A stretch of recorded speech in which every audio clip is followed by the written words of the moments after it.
Sebuah nama untukku, karya Tuti Nonka, narator Hanifah Abu Marjuki.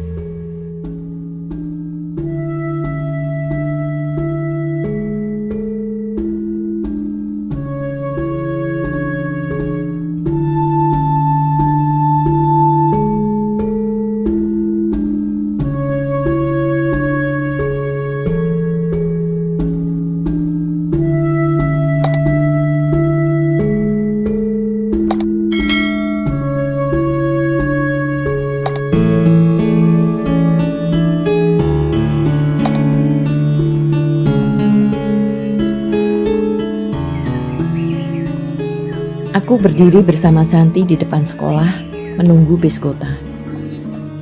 Ada kira-kira 8 anak yang punya kepentingan sama dengan kami, berdiri bergerombol di bawah pohon akasia berseloroh riuh. Tut, ada pemuda ngelihatin kamu sejak tadi. Santi berbisik di telingaku. Mana? Cakep gak? Sahutku antusias. Di warung bakso. Pelan-pelan ngeliriknya. Nanti dia tahu. Pelan-pelan ku geser bola mataku ke arah utara. Seorang pemuda tinggi kukuh, berambut ikal, mengenakan celana jeans dan jaket putih, duduk di atas bangku penjual bakso. Beberapa saat mata kami bertukar informasi. Dan begitu ku kenal pemuda itu, seketika kepalaku pening. Mata berkunang-kunang, jantung berdegup luar biasa kencang. Barangkali sama dengan kecepatan kapal 20 knot. Lutut rasa diterjang badak, serangan akut. Dodi tergesa-gesa meninggalkan bangkunya, melangkah lurus ke arahku. Dengan panik ku sambar lengan Santi, ku seret berlari ke selatan. Aduh. Apa-apaan nih? Santi terengah-engah. Tuhan, kepengin rasanya aku jadi Supergirl, bisa terbang dan menghilangkan jejak. Alhamdulillah. Sebuah bis kota datang, berhenti beberapa langkah di belakang kami.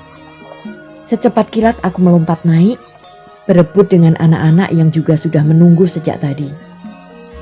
Diam-diam ku tengok ke belakang.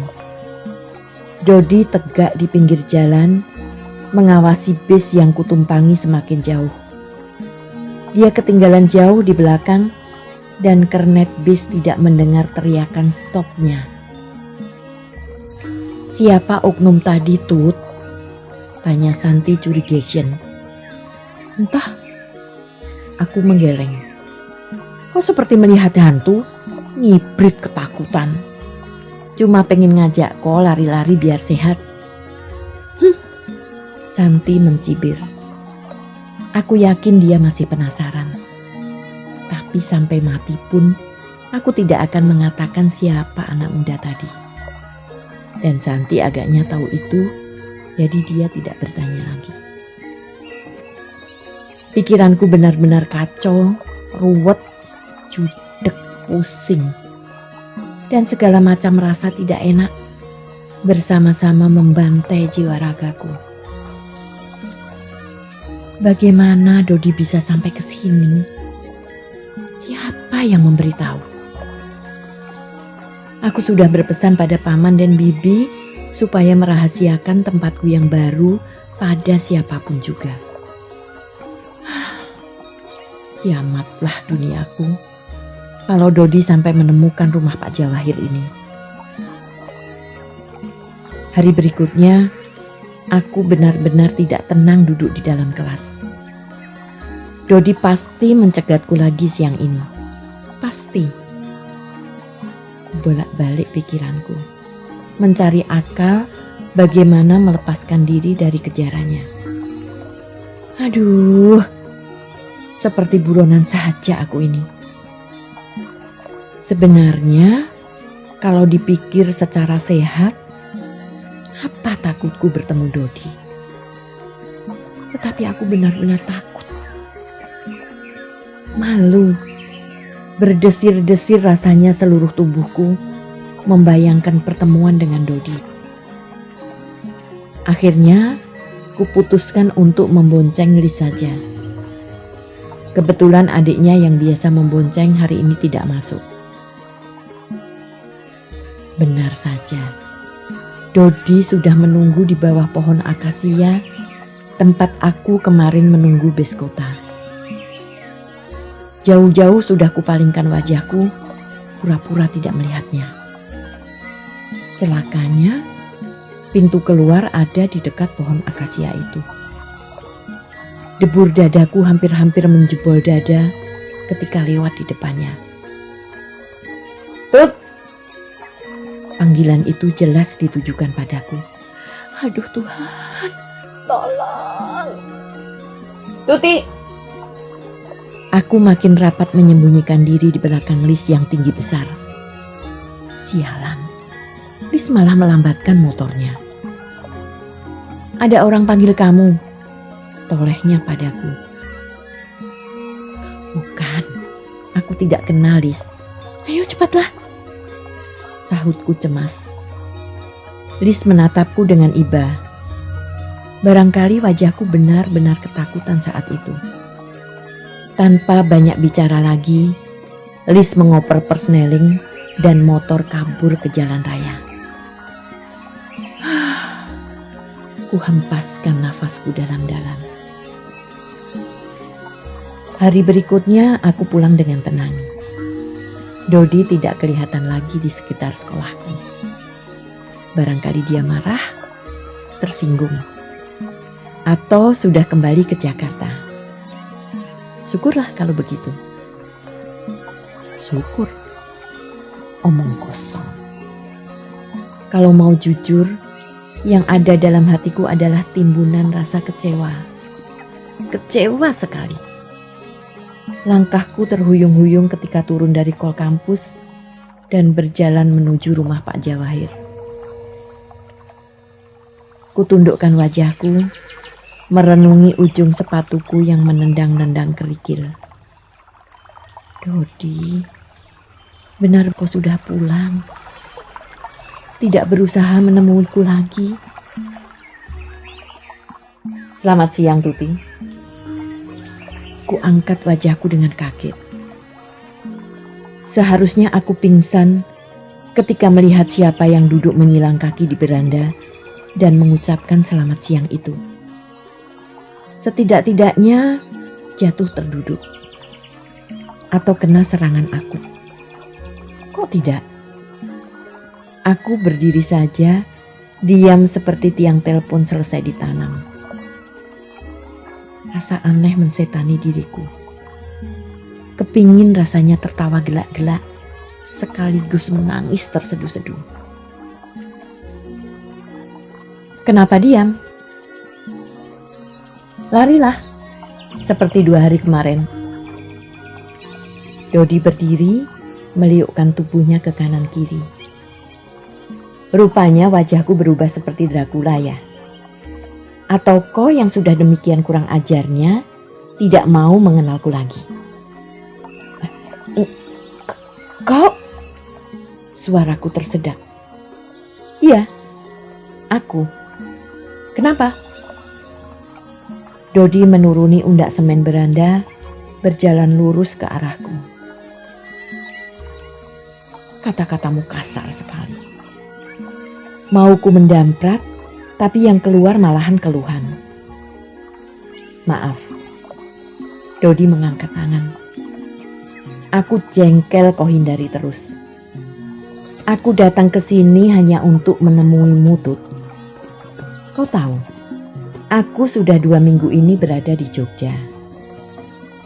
Setiap hari kerjaku nongkrong di depan sekolah, menunggu kalau kau keluar dari pintu gerbang sekolah itu. Tiap 3 hari aku pindah SMA. Sebab tidak mungkin kau bolos 3 hari berturut-turut. Jadi kau pasti tidak sekolah di SMA yang kuamati itu.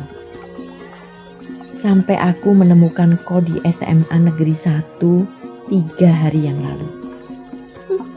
Bodoh. ya? Dodi mengerutkan kening. Kau bodoh.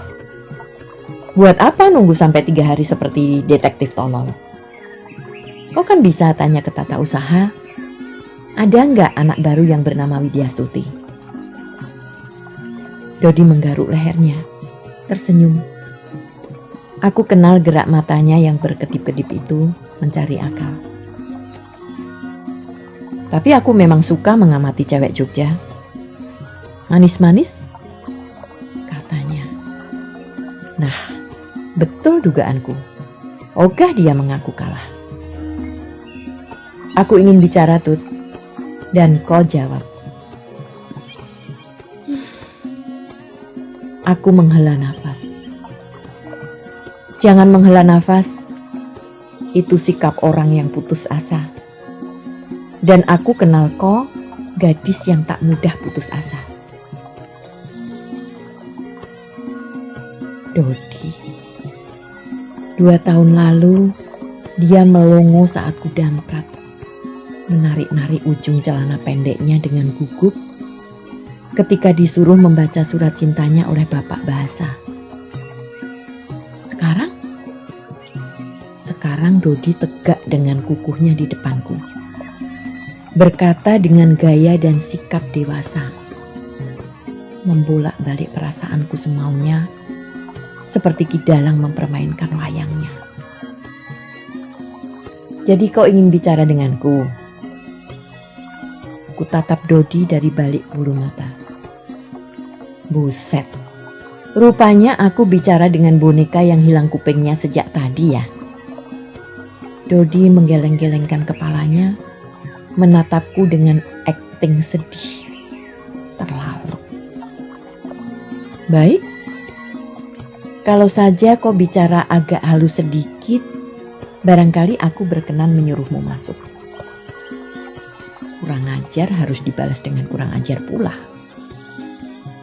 Dodi tertawa, gelak-gelak, sampai bahunya berguncang-guncang. Ditepuknya pundakku seperti koboi menepuk kudanya.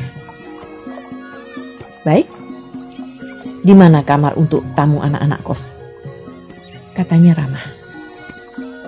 Kuhela tubuhku menuju pavilion di samping rumah induk. Dodi mengekor di belakangku. Di dalam kamar tamu pavilion itu tersedia 2 perangkat kursi. Seperangkat kursi spon, seperangkat kursi rotan. Dodi memilih kursi spon. Aku duduk pada posisi 90 derajat darinya. Kenapa kau pergi dari Jakarta? Itu bunyi pertanyaan Dodi yang pertama. Takkan ku jawab, sahutku singkat. Dodi tergelak. Baik, aku pun sudah tahu. Nah, potongku jengkel. Ya, Dodi mengangguk. Wajahnya berubah serius ketika berkata, aku kecewa melihat perkembanganmu, Tut. Semakin dewasa, kau bukannya semakin berani menghadapi tantangan. Justru semakin pengecut. Kau tidak berani melihat orang-orang tahu masa lalumu sebagai wagiem. Kau takut mengakui desa pelosok sebagai tempat lahirmu, nafas hidup orang tua dan saudara-saudaramu. Kau gentar menghadapi olokan kawan-kawanmu yang picik. Bagaimana orang bisa menghargaimu kalau kau sendiri merasa malu akan dirimu, tidak menghargai dirimu sendiri, wagiem? Dodi, tidak pernah kubayangkan dia mampu berbicara sedemikian kejamnya. Tidak berperasaan. Aku merasa dibikin sate. Kalau di Bali ada babi guling atau kambing guling, maka aku mau dibikin manusia guling. Dikuliti, digarami, ditusuk dan dipanggang. Padahal dulu Dodi juga mengatakan namaku jelek seperti babu-babu. Kata-kata itu yang membuatku nekat berganti nama. Kalau saja yang mengatakan orang lain, Dan memang sudah terjadi, sejuta kali pun aku tidak peduli. Tetapi Dodi.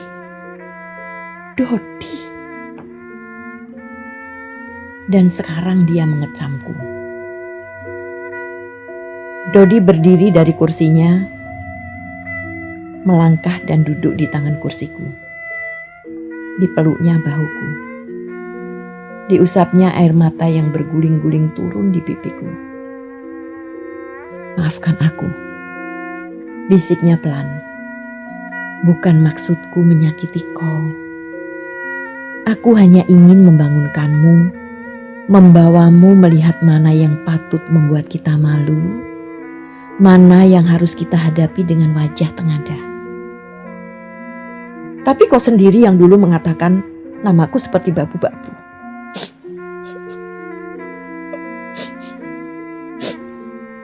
Isakku tak kunjung habis. Dodi menarik kepalaku ke dadanya. Diremasnya lenganku dengan lembut. Betul. Dulu aku masih kecil, masih bodoh, picik. Tetapi kalaupun kata-kata itu kuucapkan sekarang, tidak menjadi alasan bagimu untuk berganti nama dan melarikan diri ke Jogja. Apa babu? Sekarang tidak ada lagi istilah babu. Apa pembantu rumah tangga itu hina, rendah, kotor? Mereka lebih mulia daripada wanita-wanita cantik yang berkeliaran malam hari itu, yang mengaku namanya Sarce, Visiola, atau apa saja. Entah dari mana muncul keberanianku, ku ambil tangan Dodi. Ku susun jari jemarinya berselang-seling dengan jari jemariku. Kalau bukan kau yang mengatakan namaku seperti babu-babu, aku tidak akan nekat mengganti nama. Tidak akan jadi pengecut, kataku pelan. Sudah kuduga. Apa? Kau mencintai aku, tapi tak kau sadari. Atau kau sadari, tapi tak mau kau akui. Betul tidak? Aku sungguh tidak tahu harus tersenyum atau merengut. Dodi tertawa pelan. Dijepitnya hidungku dengan jari-jarinya. Kukibaskan kepalaku, tak lepas juga.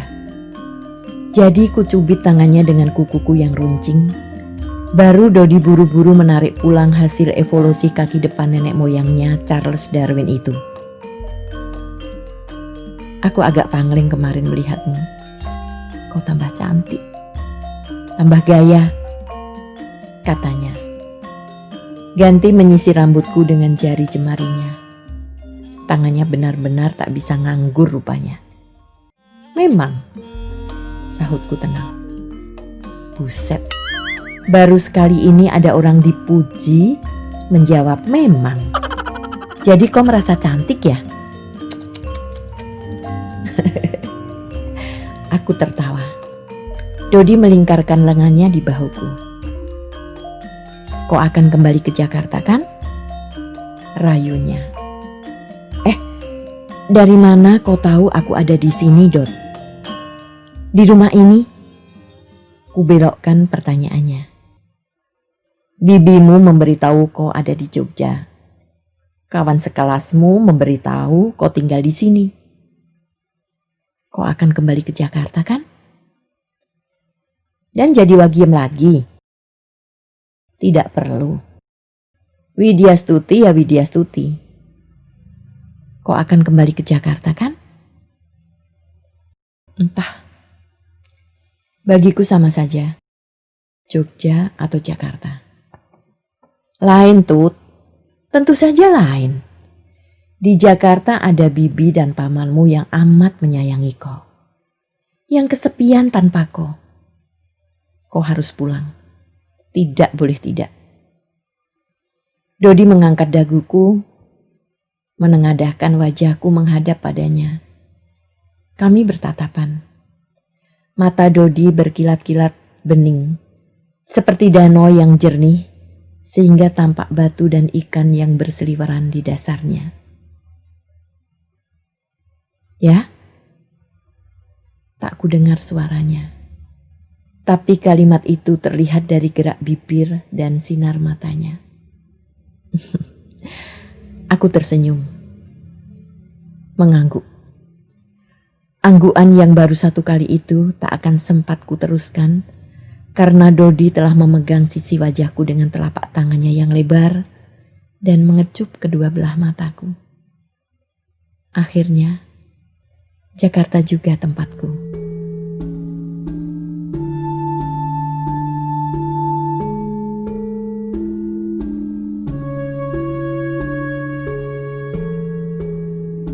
Terima kasih telah menikmati cerita ini. Jangan lupa tekan tombol subscribe, like, and share.